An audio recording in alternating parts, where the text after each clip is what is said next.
首先有請正方主辯何天璇同學。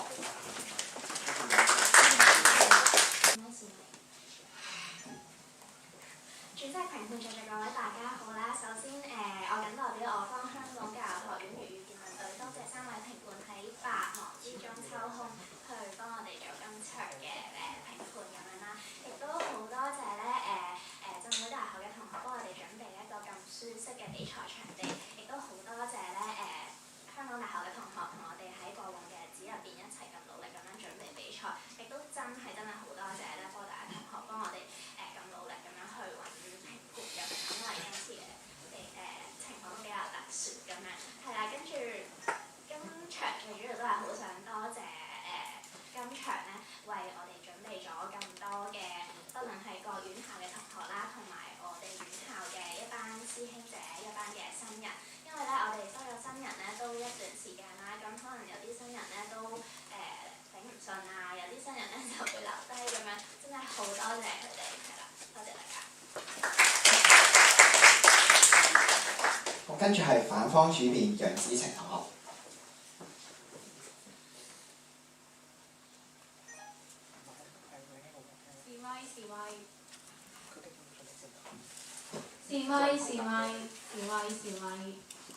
在座各位大家好，我謹代表香港大學粵語辯論隊，多謝3位評判喺百忙之中抽空出席擔任今次比賽嘅評判。另外都好多謝賽會去為我哋提供一個咁舒適嘅場地，可以俾我哋同有方同學去切磋辯技。另外都好感謝有方同學喺過往7日入邊同我哋一樣咁努力去準備辯題。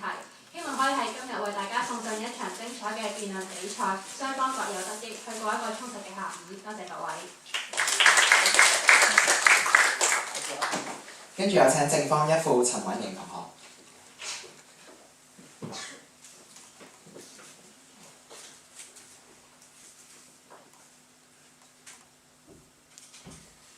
各位大家好，呢一場可以話係驚心動魄嘅一場，因為由一開始究竟能唔能夠打得成到喺我哋嘅準備過程裏面都出現咗好多意想不到嘅問題啦。咁就真係衷心好感謝3位評判喺咁百忙之中同埋咁匆匆忙忙就答應我哋要擔任我哋呢一場評判，因為其實我哋已經臨近功課期同埋考試期啦，所以就好擔心如果真係打唔成的話可能就對我哋嘅影響真係會好大，所以今場希望我哋多謝咁多位評判啦，咁多位院校咁努力幫手去令到呢一場比賽可以成功進行，希望唔會令大家失望，多謝各位。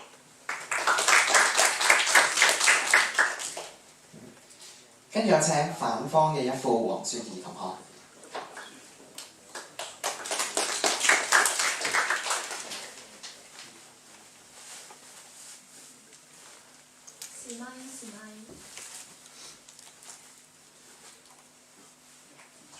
試咪，評判仲有各位大家好。首先我今日好多謝在座各位可以抽空時間嚟睇我哋呢場比賽啦，亦都好感謝有方學同埋我方嘅隊員啦，喺過去7日裏邊都好俾心機準備呢場比賽嘅，亦都希望今日可以提供一場精彩嘅比賽，令大家有一個充實嘅下午。多謝各位。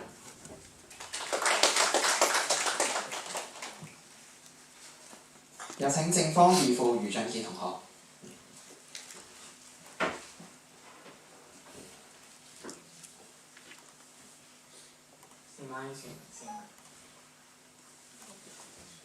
主席、評判，在座各位大家好。咁頭先一副多謝咗3位評判喺呢度都要再次多謝3位評判，因為真係好老老實實，如果冇3位評判喺咁危急嘅情況底下都應承做評判今日呢場比賽都打唔成。如果呢場比賽打唔成下個星期我唔知啦，可能會變到平日打，或者下個星期先打咁真係唔係好掂啦。因為各院校都開始進入功課期啦，而家只不過係熱下身嘅啫，之後先真係正式啲功課先開始正式嚟，即係唔同嘅論文唔同嘅小組報告先開始正式嚟。如果去到下個星期先開始打嘅時候咁對於我哋教院辯論隊準備咗1個星期嘅功夫係咪白費咗都唔知道，所以喺呢度真係要好衷心多謝3位評判，同時都好多謝新人，因為你哋都星期六啱啱過去咗一個就係心理嘅一個中期考啦，唔記得中文係乜嘢，我諗應該係中期考，但係都好多謝你肯喺度同我哋一齊為今日嘅比賽做準備，多謝大家。有請反方二副黃詠彤同學。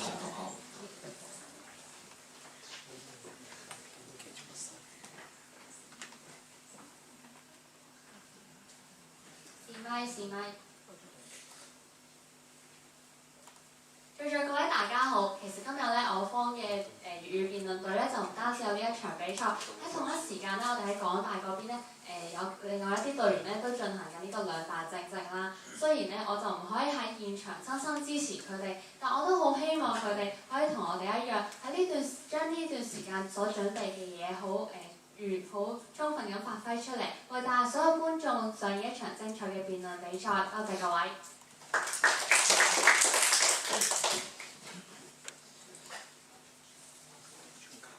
按照發言次序，現在先請反方結辯謝樂生同學。試咪。諸位評判各位大家好，咁咧頭先咁多位同學咧都講得比較簡短少少啦，咁可能我個人就會比較冗長少少。咁話説最近咧就好多朋友問我點解約親我咧，我都成日遲到。因為呢度會作出少少辯解啦，就係以前學校嗰邊咧，我哋成日話有時差。點解話有時差咧？因為我哋約親出嚟咧，就係啲大佬好中意就係約11點咧，就會12點或者1點先到咯。咁久而久之作為小隊員啦，咁大家都會慢慢慣咗就會遲到咁啦。咁但係遲到呢個問題咧，大佬就話唔緊要嘅，到大學嗰陣咧，自然就會減弱咗啲時差問題㗎啦。咁但係我就發現原來上到大學之後咧，呢個問題係唔會自動減弱嘅。咁但係喺出現咗呢個遲到問題嘅同時咧，因為我發現咗咧，有一啲你特別重視嘅嘢咧，係會特別少遲到，特別少注意會渙散嘅。特別好似辯論場上咁啦，我以為都會好似時差問題咁啦，會可能個人一樣會鬆散咗啦。但係原來每一次踏上比賽場上咧，就算原本幾唔緊張都好啦，而家都變得有呢啲集中精神嘅感覺啦。咁所以我覺得呢件係一件幾有趣嘅事。多謝各位。最後有請正方結辯梁康傑同學。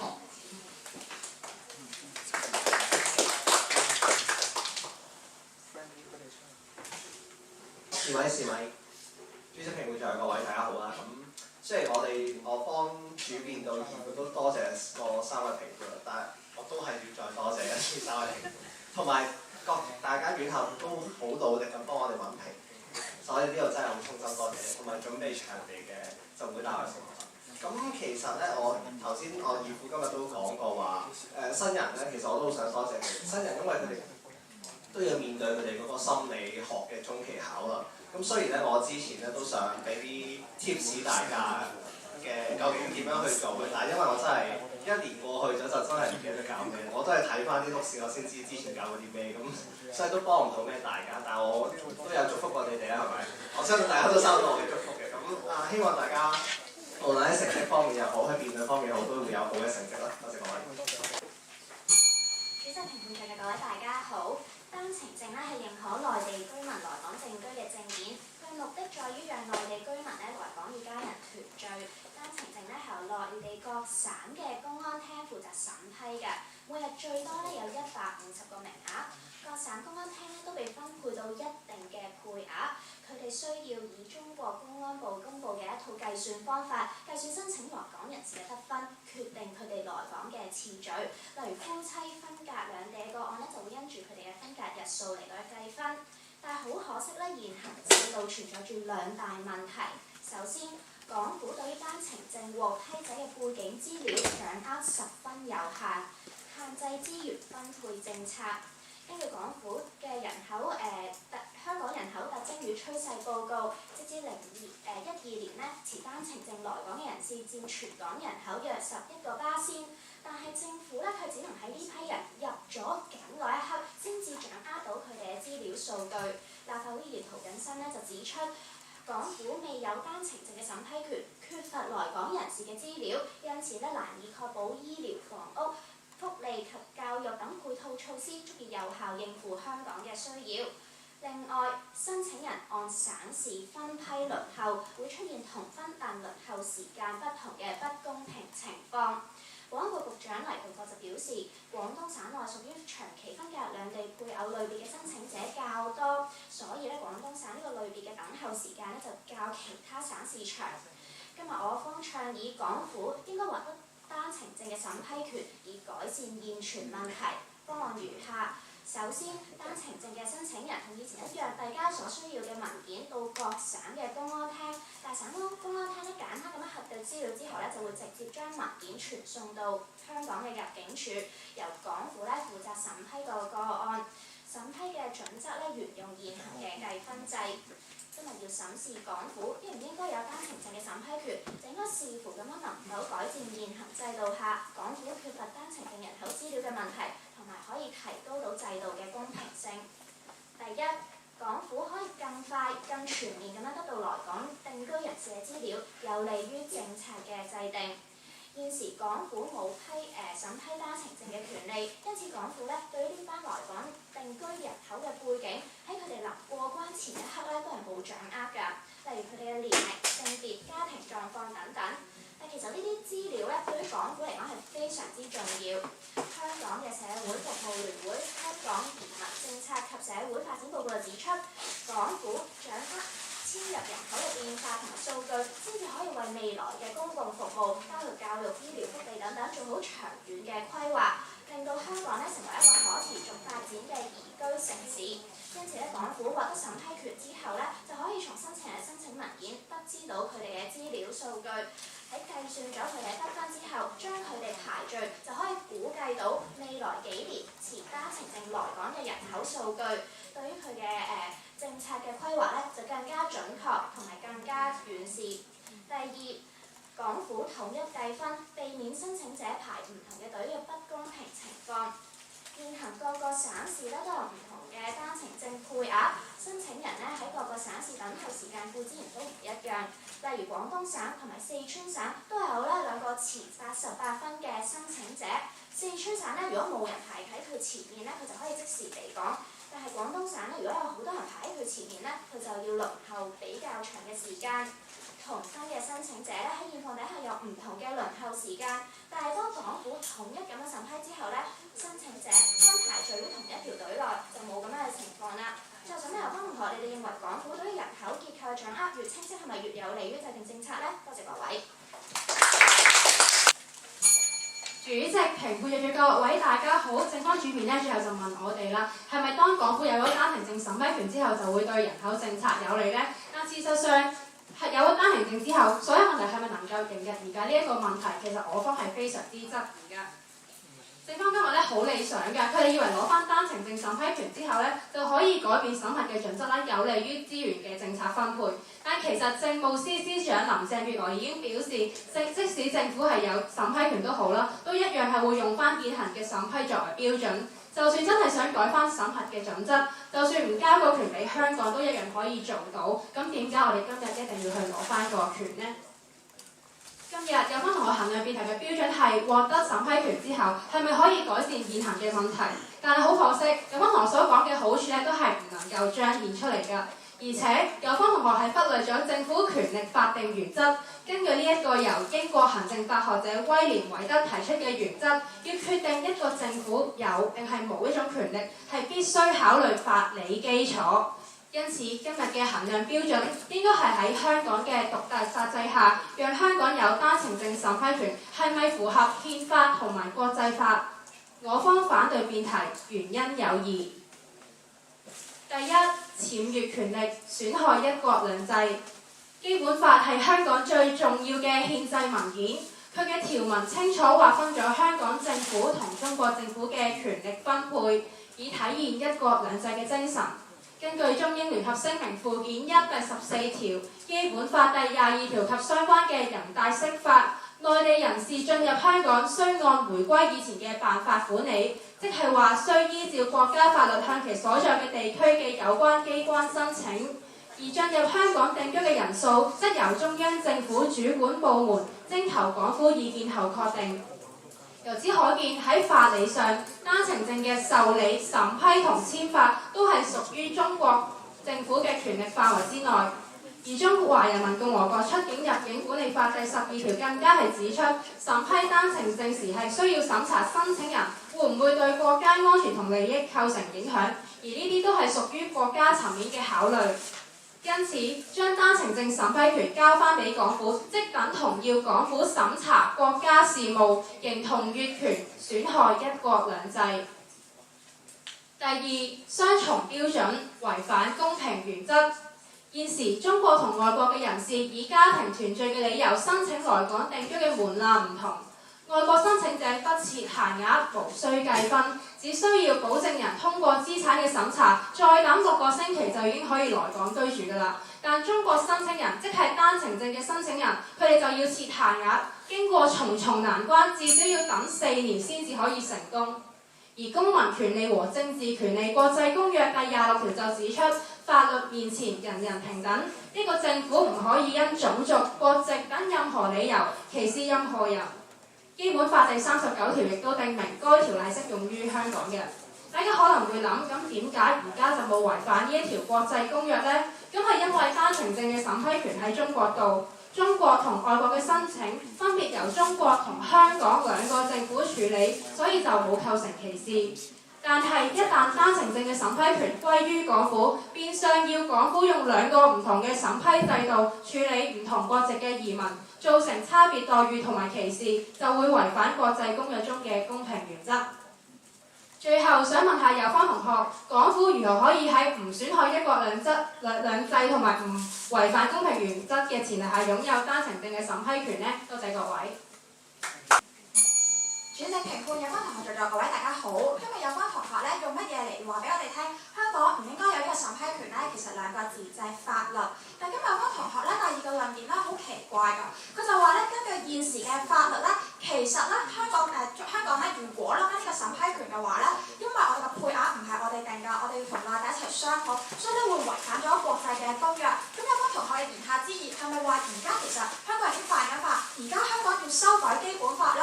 但係另一方面咧，佢又同我哋講啦，話如果我哋要修改基本法嘅話咧，其實咧要有足夠嘅法理基礎先至可以做到。但係我方就唔明啦，我哋睇勻基本法咁多條唔同嘅條例，究竟邊一句、邊一段、邊一節寫到明話呢個單程證嘅審批權係只能夠屬於內地政府，香港係絕對唔能夠過問㗎啦。根據港大法律學系嘅首席講師張達明同埋呢一個嘅李柱銘咧，都認為基本法正係列明咗內地人嚟香港咧需要辦理呢一啲嘅批准嘅手續，冇定明咧話一定要係內地審批。換句説話嚟講啦，香港嘅政府可以向中央提出咧共同參與審批嘅工作。喺而家嘅基本法嘅框架之下咧，唔需要去修改基本法，已經可以香港拎翻審批權嘅時候，點解我哋今日會做唔到啦？其實我哋今日咧要留心啲睇翻條辯題。今日咧就係講緊話咧應字應唔應該攞翻，即係話我哋提倡人啦攞翻審批權之後，到底對香港對呢一班申請嘅人士係好定係唔好？但係今日有班同學純粹就同我哋講話，基本法寫明咧可能話唔準㗎啦，或者中央咧根本就唔批准嘅時候，但係等唔等於我哋今日就唔應該去做呢一樣嘢先？就正正等於啦，我哋話要廢除功能組別之後咧，我哋都知道廢除咗功能組別啦，可以令到議會裡面嘅聲音咧更加多元、更加平等、更加接近民間嘅聲音。但係今日係咪話冇辦法㗎啦？因為中央咧從來都冇話過咧，我哋可以廢除功能組別，所以我哋就唔應該做，唔應該去提倡呢樣嘢咧。擺到明就唔係㗎，所以我哋今日咧要去睇下，其實我哋今日提出香港攞翻呢一個單程證嘅審批權，從來都冇講過要改變呢一個審核嘅準則。主要原因係咧，而家嘅審核準則咧非常之簡單易做。根據我方嘅方法，同而家一樣㗎。如果你夫婦離婚離咗好多年嘅話，就照計翻究竟你哋分開咗幾多年，乘以相等嘅分數，去計算嗰個嘅分數到底係多定係少。但我哋今日見到嘅係，如果港府拎唔翻呢一個審批權，會出現乜嘢嘅情況呢？就好似我方開件所講啦，明明我哋咧喺同香港嘅配偶已經分開咗10年，大家攞相同嘅分數，但正正就係因為而家係行配額制，香港冇呢個審批權嘅時候，我喺山東省，因為我遠過香港少少，我分到嘅配額係少咗嘅時時候，就等於如果我同你都係明明相距咗10年啦，但係我可能要等得耐啲，我要長啲時間先至可以同香港嘅配偶見面嘅時候，呢樣嘢對於呢一班單程證嘅申請人士係唔係公平先？其實咧，我哋要知道嘅就係、呢一班所謂嘅申請人士唔係一個簡單嘅數字嚟㗎，而係呢一批活生生嘅人。如果我哋今日咧要去到佢哋嚟到我哋屋企門前嘅時候，我哋先知佢係邊一個，佢哋係咩人，佢哋需要啲乜嘢嘅時候，對於政府點樣去配合一啲長遠嘅人口嘅政策咧，對於呢班申請人士嚟講，佢哋嚟到香港啦，佢哋嘅生活會唔會開心？佢哋有冇我哋足夠嘅支援可以俾到佢哋咧？其實就好簡單，我哋睇翻，譬如啦，我哋今年咧完全唔知道有幾多個小學生需要小1個學位、小2個學位，佢嚟到我哋啦先話啊，唔好意思啊，其實我想入讀小3，冇錯啦，我哋突然之間俾翻一個小3嘅學位佢，咁又點樣啦？對於間學校嚟講啦，突然之間你同佢講，可能上咗半個學期嘅堂啦，先同佢講，老師唔好意思啊，因為咧單程證嘅學童咧突然之間嚟咗香港，你可唔可以加多3個學位俾佢哋嘅時候，呢一啲嘅影響對於單程證人士，對於香港政府點解會係一個利處？多謝各位。主席、評判仲有各位大家好，今日聽完有關何主辯同一副咧，聽得好清楚。今日有關何政策辯題咧，就係為咗4個字嘅啫，就係為咗人口資料。但係我哋聽翻有關何嘅方案，佢嘅細節有冇交代清楚咧？佢今日就話俾我哋聽，因為咧香港冇佢哋嘅人口資料啦。咁但係原來睇翻香港現時係有攞單程證落嚟嘅人嘅資料，因為佢可以向中央政府要求攞到佢哋資料。咁現時又有啲咩問題啦？再者啦，有關何嘅方案咧，完全咧都好模糊㗎。有關何咧，其實點解內地要分公安廳各省去審查？就係因為有太多人，冇可能係一個機構咧就可以完全審查晒成個中國嘅人㗎啦。咁現時如果有關何收翻審批權，係唔係即係話香港要審查成千上萬嘅人？咁有關何你嘅實際方案係點樣？你所想解決嘅問題又係唔係真係做到呢？仲有有關何今日最荒謬嘅一點咧係乜嘢呢？有關何話提咗好多嘅法律啦，就話其實現時咧係根本唔需要修改基本法，但係睇翻清楚先，根據基本法第22條嘅人大釋法已經講到明，其實香港現時嘅出入口係需要由中央如果人民係需要去香港嘅話，係需要由中央去國務院控制，喺香港係冇權負責㗎。咁如果有關何按照喺呢個基本法嘅條例之下，咁你又如何唔改變基本法就可以有香港有呢個審批權呢？其實今日有關何咧講嚟講去咧，同我哋其實今日有關何同我哋都一樣，同我哋我方嘅衡量辯題標準一樣㗎，係我哋都需要睇國際法，我哋都需要睇憲法。但係有關何同我哋分歧係乜嘢咧？有關何現時就話基本法冇寫到你唔可以有審批權，咁就代表有啦。但係其實咧，有關何你呢個係錯誤嘅講法，點解？因為香港係基本法係唔存在剩餘權力，即係話乜嘢咧？基本法其實係一個授權法，中央話俾你聽，你有啲咩權力？你有行政，你可以分行政權、司法權，你可以分其他權力，咁就代表你有呢個權力啦。咁但係如果基本法冇寫嗰啲，係唔代表你係可以做㗎。咁即係話現時基本法係根本冇講過香港係可以有審批權。咁請有關何一陣間議府出嚟同我哋解釋一下，你如何點樣唔改基本法，唔侵害一國兩制嘅原則之下，你都可以攞到呢個審批權啊。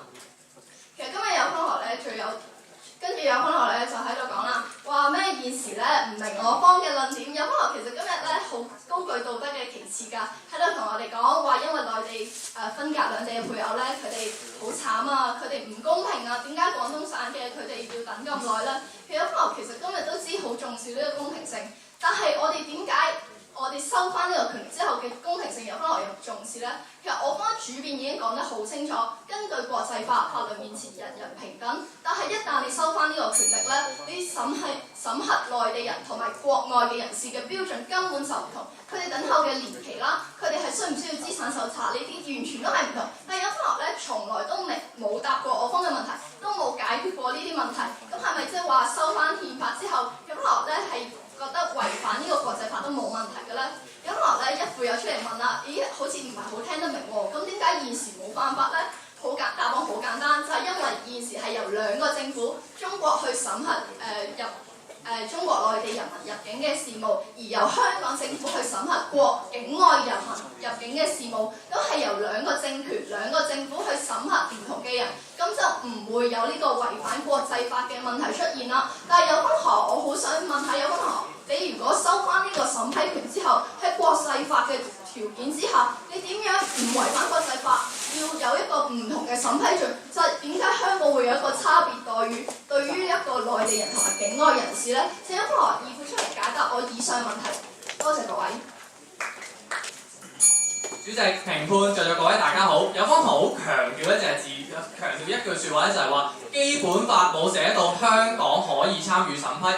基本法裏面冇寫到香港可以參與審批，同基本法裏面寫咗香港唔可以參與審批係兩種層次。又有方同學，今日我哋舉咗張達明同李柱銘嘅説話，佢哋都話唔需要修改基本法嘅情況底下，我哋都可以攞到審批權嘅時候，麻煩有方同學解釋下張達明一個首席法律系嘅講師，同埋李柱銘有份起草有份提供意見嘅人，佢哋錯喺邊度？麻煩你講得清清楚楚，佢哋有乜嘢錯？其實有方同學咧講得好清楚啊，佢話咧你有限額，但係外國人冇限額，咁樣就係唔公平。言下之意係咪即係而家中國政府犯法，只不過犯法嘅唔係香港政府，咁就冇問題呢？你呢句説話係咪代表住中國政府一直都犯法㗎？好明顯有幾多外國移民入去中國係冇犯法㗎嘛？但係點解喺佢呢個單程證限額嗰度呢，就會喺香港入嚟香港嗰度加個限額？正正就係有方同學犯咗個錯誤，佢完全無視咗社會因素。單程證由殖民地政府已經沿由落嚟啦。當時逃難潮有好多嘅中國人好常識咁樣去問一句説話：香港可唔可以承受到所有中國嘅難民呢？當然唔可以啦。所以就係因為呢個社會需要，我哋先需要配額啊嘛。如果你諗下幾十萬人一年之後湧落嚟香港嘅時候，香港政府點樣去應付？有方同學你話俾我知，香港政府可以點樣應付？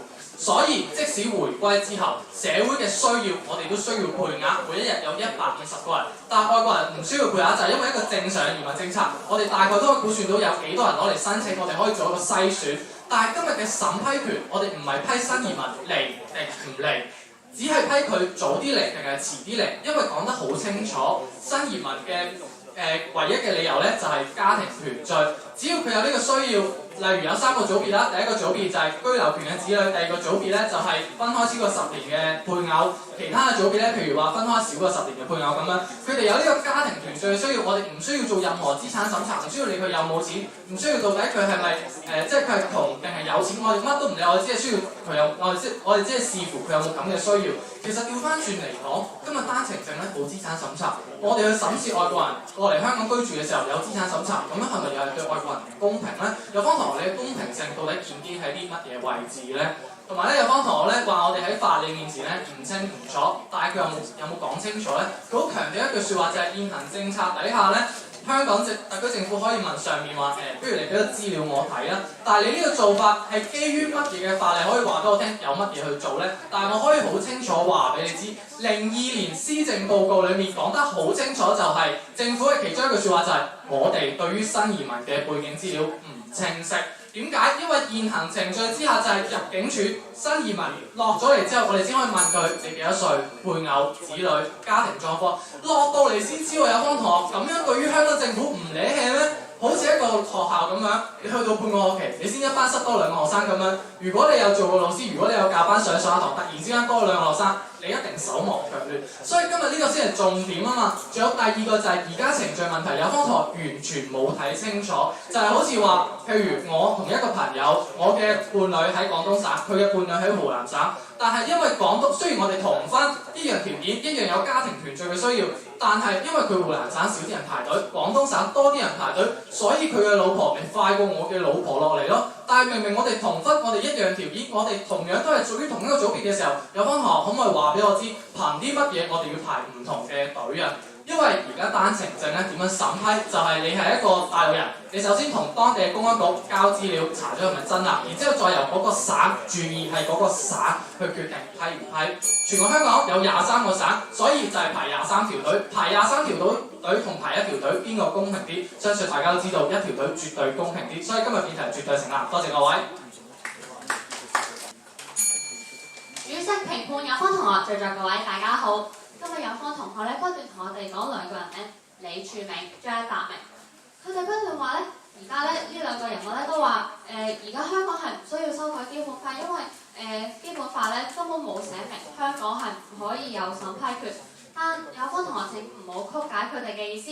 李柱銘講嘅係咩啊？容許香港政府審視單程證嘅文件，佢唔係講緊話香港有單程證審批權，係參與當中嘅工作㗎。李柱銘同樣唔係，而張達明同樣應該係話可以向中央提交審批準則，建議中央用啲乜嘢準則嚟到審嘅時候，呢個同樣係參與審批工作，而唔係得到個審批權。有方同學請你搞清楚。有方同學今日話基本法冇寫，就等於香港可以有單程證審批權。但首先請有方同學認清楚基本法嘅性質。基本法係香港嘅憲法，亦即係授權法。根據港澳基本法研究中心常務副主任周平學所講，授權法即係指授權者，亦即係中國可以將權力授予俾被授權者香港，而被授權者嘅權力獲得嘅權力範圍大小以授權嘅權力為限。換言之，基本法冇寫就等於香港冇嗰種權力，所以基本法根本就唔容許香港有單程證審批權。第二，有方同學咧就同我哋講話，而家咧中國各地咧各個省份咧就有23條水咁多。我哋首先諗下點解中國政府要咁樣安排？點解要由23個省份嚟到去做咧？道理好簡單，就係因為一個地方嘅機關根本唔能夠處理晒所有嘅申請。有方同學，如果喺你講嘅建議之下，香港攞翻審批權之後，即係由香港政府自己一個嚟到去審批晒所有嘅嘢嘅時候，究竟香港政府有冇呢個能力做到呢？當香港政府咧需要審視晒所有嘢，當中嘅審批時間長咗嘅時候，又係咪阻礙咗申請者同香港嘅家人團聚？有方同學所講嘅今日所認同嘅目標家庭團聚，又係咪被阻礙咗呢？有方同學請你好好解釋。第三，有方同學咧今日咧其中一個目標係咩咧？就係為咗香港可以方便制定人口政策。但我哋而家見到保安局局長李家超咧都話，而家喺羅湖嘅關口收集資料，已經可以足夠讓政府嗰個部門去制定好好嘅政策嘅時候，點解有方同學政府而家話佢可以做到，而有方同學你就偏偏之前就話佢做唔到咧？有方同學你幾時代替咗政府嘅角色嚟到決定究竟乜嘢做到，乜嘢做唔到咧？而且，如果有方同學真係咁想要多啲嘅資料，我哋就係可以向中央政府提出，請佢哋俾呢啲申請嘅資料我哋，令我哋可以更早做好嘅規劃。有方同學呢啲而家係容許㗎，點解有方同學唔用呢啲咁簡單嘅途徑嚟到去做？一定要攞翻個單程證審批權不可咧？再者，有方同學咧，既然話而家制定人口政策，我哋係需要由咁多個政府嚟做。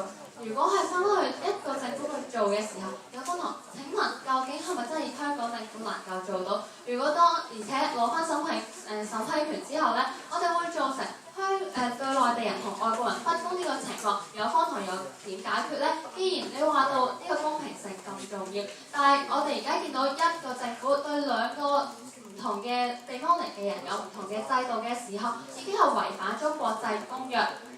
呢個時候，有方同學你口中所講嘅公平性又點樣維持呢？最後，我想問有方同學，而家咧維持呢個公平係國際趨勢，有方同學你點解要為咗攞翻呢個單程證而違反今日呢個國際公約呢？多謝各位。主席、評判、有方同學在座各位大家好。喺現行嘅制度之下，各省得到嘅配額係一樣嘅，但係每個省嘅申請人數就係好大差別。例如廣州啦，佢嘅申請人會比較多。假設甲乙兩個人同樣係同香港嘅丈夫分開咗10年，一樣等緊單程證。甲嘅省份係講緊100個人爭一個位，乙嘅省份係講緊50個人爭一個位。喺現時嘅制度之下，乙一定會比甲更快獲批到單程證，甚至係分數比甲低嘅人，只要佢係比較少人嘅省份申請，佢都會比甲快。咁就證明咗呢個制度係存在不公平嘅情況下。有方同學今日咁重視公平，兩個人人道理由相同，得分相同嘅申請人，點解會出現等候時間來往不一嘅情況呢？定係有方同學覺得呢種不公平嘅情況就係可以接受呢？多謝各位。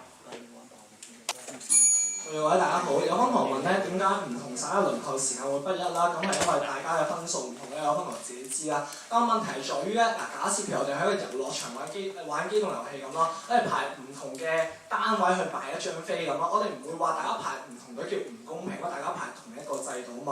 咁問題如果有方同埋邏輯入面咧覺得快慢係最緊要嘅關鍵嘅話咧，咁問題係在於如果原本排咁多條咧，基於行政原因不能拍埋一齊，因為會更慢啊嘛。如果滿足有方同學快慢呢個問題嘅話，而家拍埋同一條隊咪更加慢咯。嗱，首先更加慢唔再講啦，仲有另一個問題係按照有方同學嘅邏輯，原本佢話有兩個都好低分嘅人咧，有一個嚟到，有一個嚟唔到啦。嗱，咁按照有方同學嘅邏輯入邊咧，我而家將兩條隊拍埋一齊喎，同埋你會出現係咩情況咧？有兩個好高分嘅人，原本兩個都嚟到，而家咧有一個嚟到，另一個嚟唔到。咁按照有方同學嘅邏輯嚟講，呢個問題有方同學又打算點解決咧？有方同學嘅世界面咪一樣處理唔到快同慢呢個問題咯。多謝各位。主席、評判、在座各位，大家好。今日有方同學咧最大嘅盲點咧，就係有方同學嘅論點咧，同今日辯題講嘅審批權咧，其實係冇關係㗎。有方同學話咧，廣東比其他省排期要長啲啦，咁就會造成唔公平嘅問題。咁其實今日有方同學咧，真係爭取緊要想統一一條隊啫。咁既然要統一一條隊，點解一定要由香港去統一，唔可以由中央去統一一條隊咧？有方同學，多謝各位。主席、評判，在座各位，大家好，多謝有方同學嘅問題。有方同學退啦，佢話你都係想統一啫，咁咪俾大陸做咯。但係有方同學咧頭先好出嚟大聲咁同大家講話，因為行政需要所以做唔到。咁到底有方同學你共識係做到定做唔到？麻煩解釋清楚啦。今日咧點解大陸做唔到？因為佢有戶籍嘅問題。每個省咧淨係可以處理自己嗰啲嘅啫。但係香港受唔受限於呢個戶籍嘅問題咧？其實唔受限。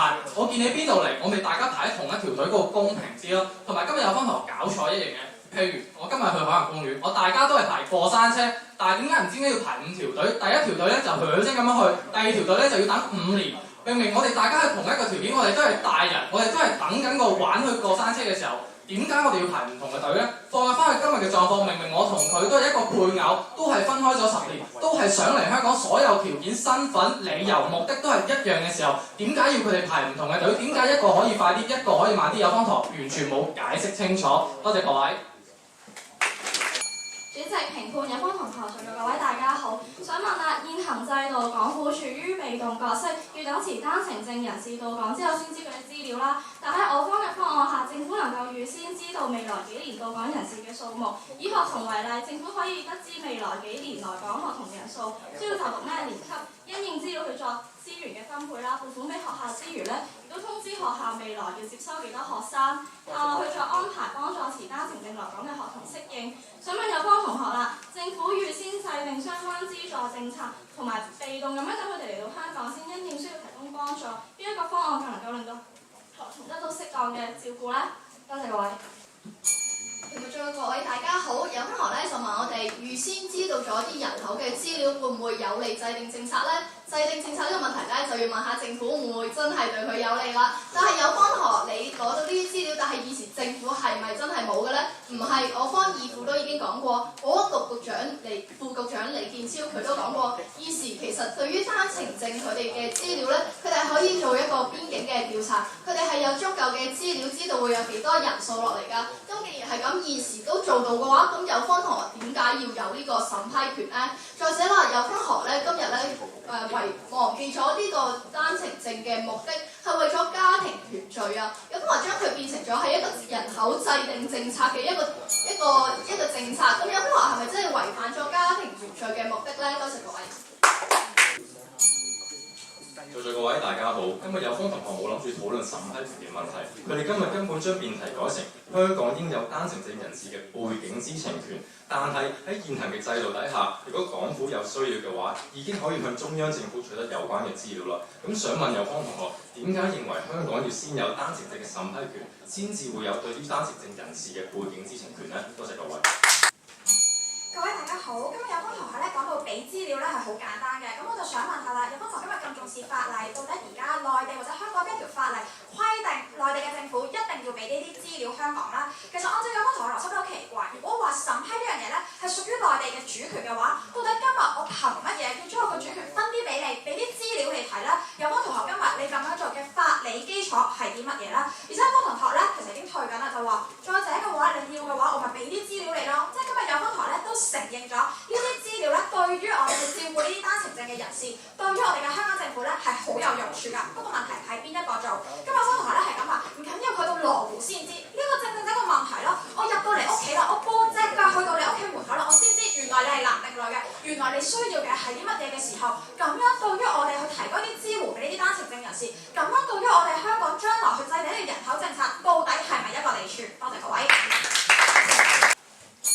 主席、評判在各位，今日咧有方同學話，如果香港咧想要咧申請人嘅資料咧，可以問大陸攞，大陸可以俾香港。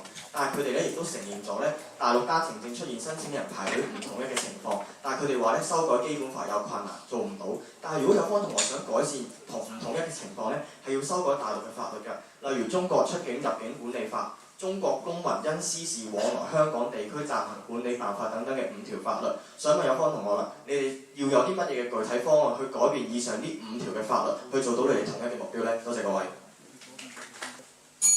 在座各位，再一次大家好。今日有方同學咧就問我方啦，點樣可以一次過改晒5條法律咁多呢？其實咧係好困難㗎，冇錯。但係今日有方同學咧，其實佢自己提出嘅方案話要香港攞到單程證，要攞到單程證審批權，但係其實同樣一樣要改呢5條法律。因為咧，中國憲法正如有方同學所講，已經有呢個入境出境嘅條例去限制咗應該係由內地嘅機關去做嘅時候，而家要有方同學話要香港攞到呢個權嘅時候，唔係同樣係違反咗中國嘅憲法，同樣要去改呢幾條法律咩？有方同學，咁你又點解釋呢？多謝各位。大家好啦，其實今日有方同學咧就嚴重扭曲咗咧，其實嗰啲權威所講嘅嘢啊。其實李柱銘同埋張達明都話香港係可以參與審批工作，但係嗰個審批嘅權咧都係喺中國嗰度㗎。其實嗰個權威咧，連余若薇都話香港係冇可能攞翻審批權㗎。咁所以喺權威方面咧，佢哋講唔通。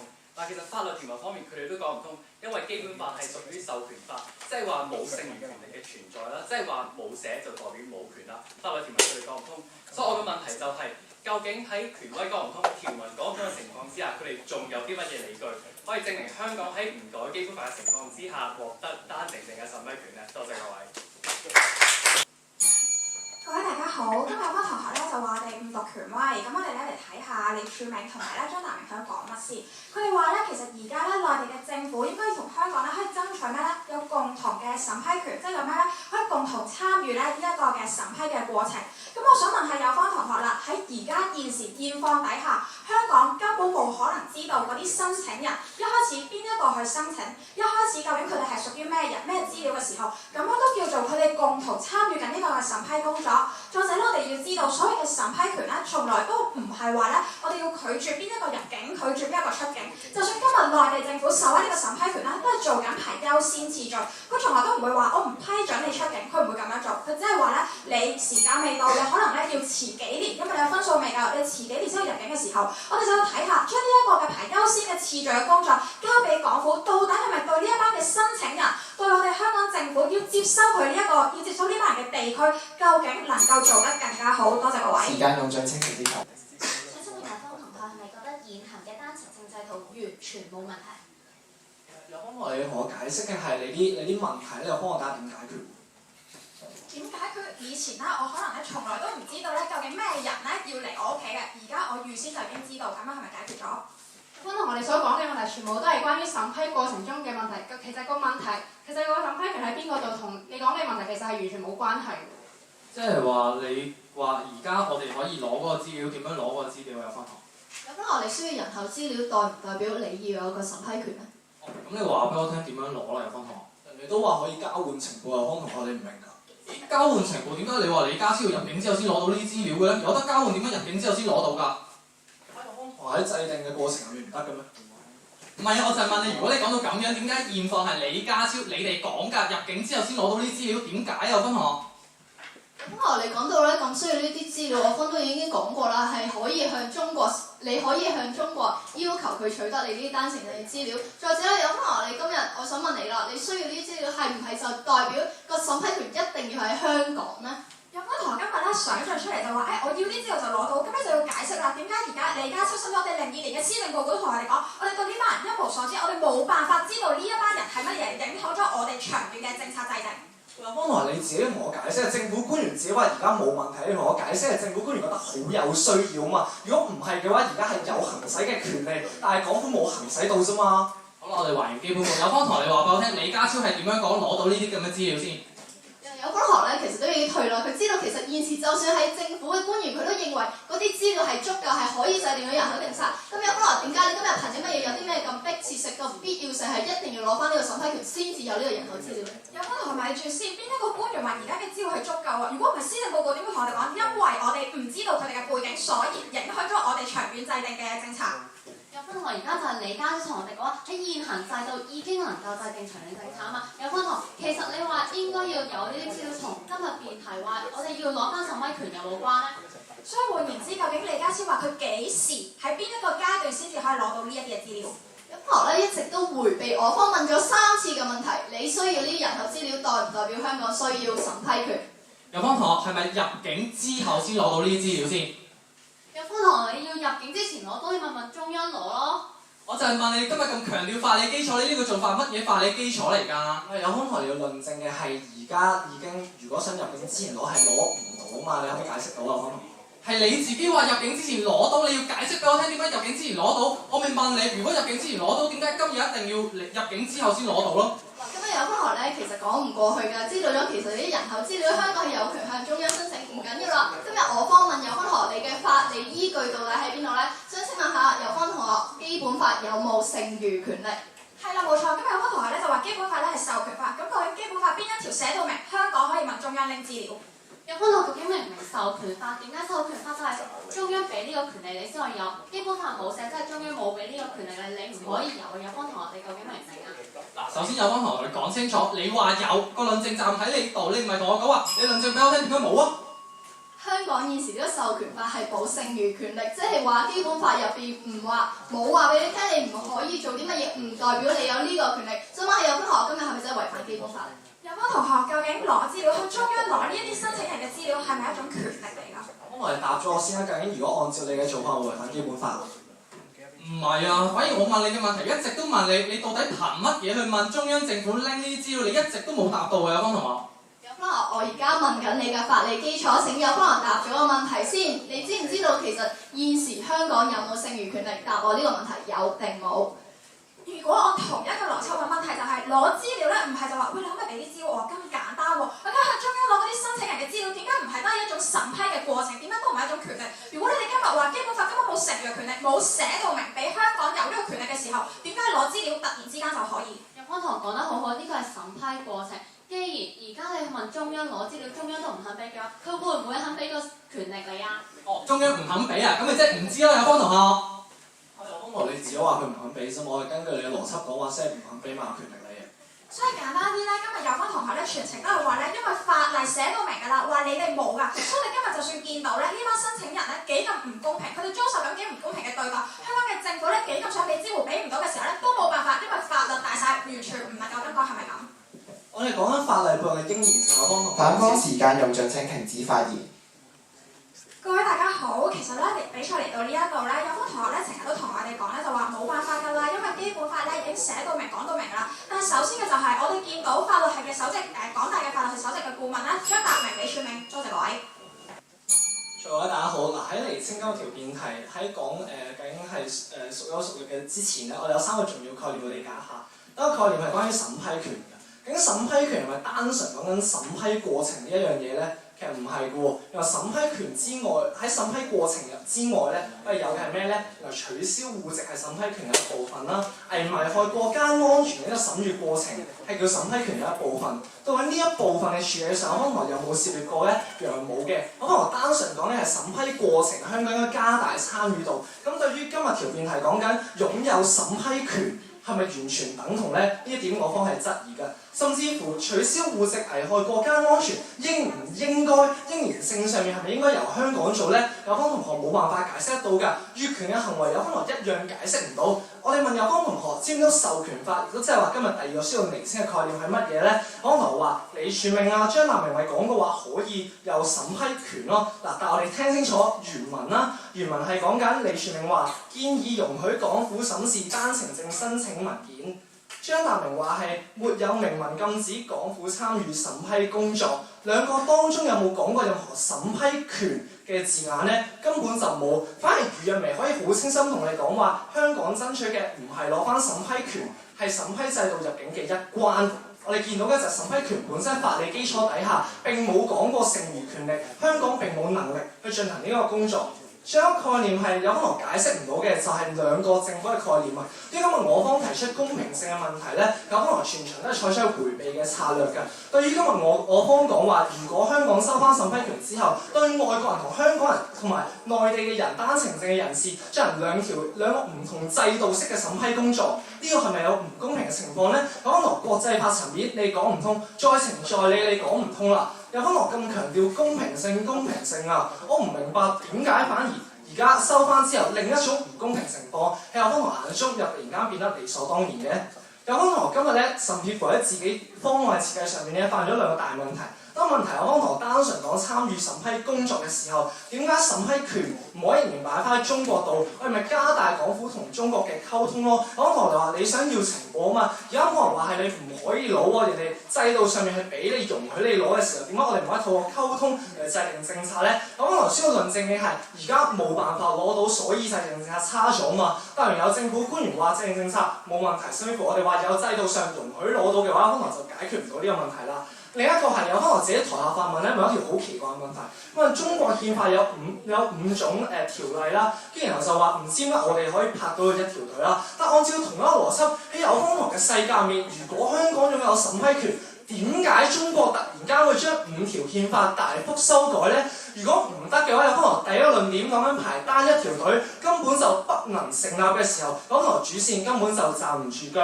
甚至乎今日最重要嘅係咧，處理一條應然性辯題咧，有方堂係搞錯咗嘅，可能只係單純從利弊角度嚟講，能夠解決到問題就應該攞翻咯。但係應同否講嘅唔係單純應唔應該做一件事，應唔應該擁有一種權利啊？講緊權利嘅層面嘅時候，我哋就應該由一個憲制角度背後嘅原因。我哋講緊第一步，我方講緊嘅第一步，喺憲制原因上面，原則上我哋唔想動搖一國兩制，操作上我哋唔想違反香港最重視嘅人權同埋平等啊嘛。如果本來講得啲普世價值係咁重要嘅話，點解香港嘅情況底下呢一啲價值突然間就可以被違背咧？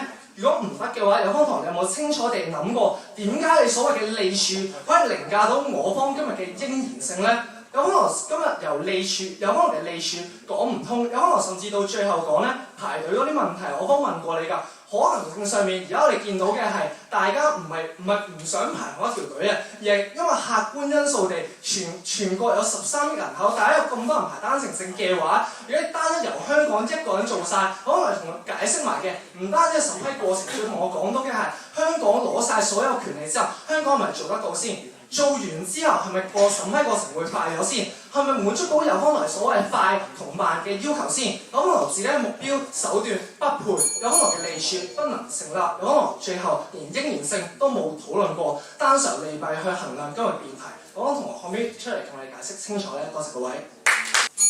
主席評判在座各位，我想分享一個我之前有嘅經驗。話說咧，我都接待過咧喺內地嚟嘅親戚嘅。咁當時咧，我阿媽啊，全權交俾你做，不過佢又冇話俾我聽嗰個人係咩人，咁我咪隨便買啲睡衣啊，買啲拖鞋啊，買啲牙刷咯。一嚟到打開門，原來昂藏7尺嘅一個阿叔。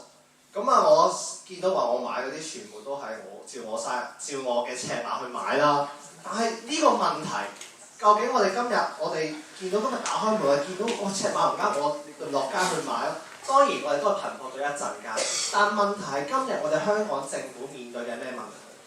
我哋今日唔係講緊一個人嚟，而係每年54000人嚟嘅時候，我哋打開門，我哋見到佢無論我哋嗰個醫療，無論佢嘅住屋，無論佢嘅教育，佢一落嚟佢哋就要需要嘅時候，我哋如果冇啲資料，我哋冇呢啲人口政策配套，對於佢哋嚟講又係咪最好咧？今日有幫同學咧成日同我哋講話佢我哋嗰個審批權嘅問題。但係有冇同學搞唔清楚個審批權？喺佢哋嘅角度咧，審批權咧只有一樣嘢，就係批你，給個印等你，你嚟定唔嚟？但問題係我哋嘅審批權係講緊嗰種排優次嘅權利啊嘛。今日我哋將條隊統一咗之後，無論對於新移民又好，對於香港政府又好，我哋攞多啲資料，我哋更加知道今日邊150個人會嚟到嘅時候，我哋可以預計5年之後究竟邊啲人有啲乜嘢嘅人口政策，有啲咩人口特色，我哋無論去房屋，我哋無論去醫療政策，我哋都可以做到配合嘅時候，呢一樣嘢唔係對於新移民係最好嘅咩？咁啊，有個同學咧最常要強調嘅一個邏輯就係講咩啊？法理基礎。但係今日點樣咧？我哋講2個法理基礎嚟説明嗰啲。今日有方堂有講兩個法理基礎。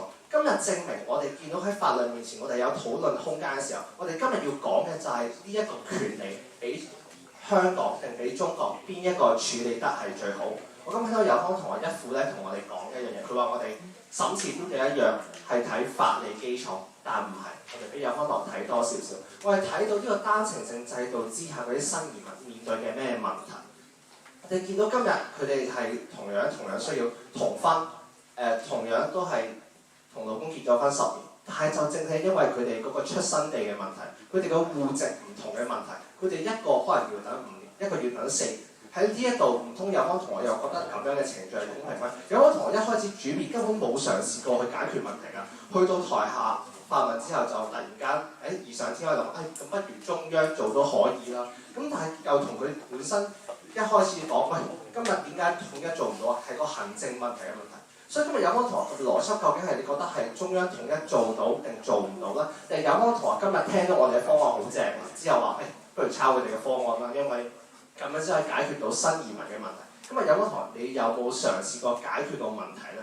或者應該咁講啦，我哋退一步，我哋去爭取一樣嘢，我哋去拗呢樣嘢應唔應該做。我哋唔只係睇話今日法理上做唔做得到，即係今日例如可能我哋已經話我哋爭取真普選，基本法都冇寫明我哋有公民權、公民提名㗎，我哋都冇成年權利。係咪我哋就見到公民提名呢樣嘢唔應該去爭取，唔應該去做咧？我哋見到唔係嘅，今日我哋講應唔應該嘅時候，我哋睇到今日如果呢件事係值得我哋去做，我哋就算幾難，我哋都要去爭取到。咁一直以嚟咧，政府社會咧都叫我哋去包容、去接納啲新移民嘅，但係咧，因為咧佢哋都係我哋香港嘅一份子，佢哋都擁有居港權。但現實社會裏邊咧，佢哋好多時咧嚟到之後，佢哋先可以申請我哋所謂嘅配套，申請我哋嘅措施。但呢一樣嘢又係咪對佢哋最好咧？點解我哋唔可以嘗試行多一步，喺一早之前攞翻個審批權，令到我哋知道究竟每日有邊150個人嚟香港為制定長嘅政策？點解我哋唔可以再行前多一步，令佢哋喺一開始就知道佢哋有咩需要去配合翻佢哋需要？今日令到新移民能夠係最快嚟到香港，最急切嘅人、最高分嘅人能夠嚟到香港排同一條隊，咁樣唔係對佢哋程序公平上最好，咁樣唔係先係我哋真正提出所謂嘅包容，咁樣先唔係我哋今日所講真正提出嘅接納咩？多謝各位。正方結辯所用時間為4分31秒，冇過時無需扣分。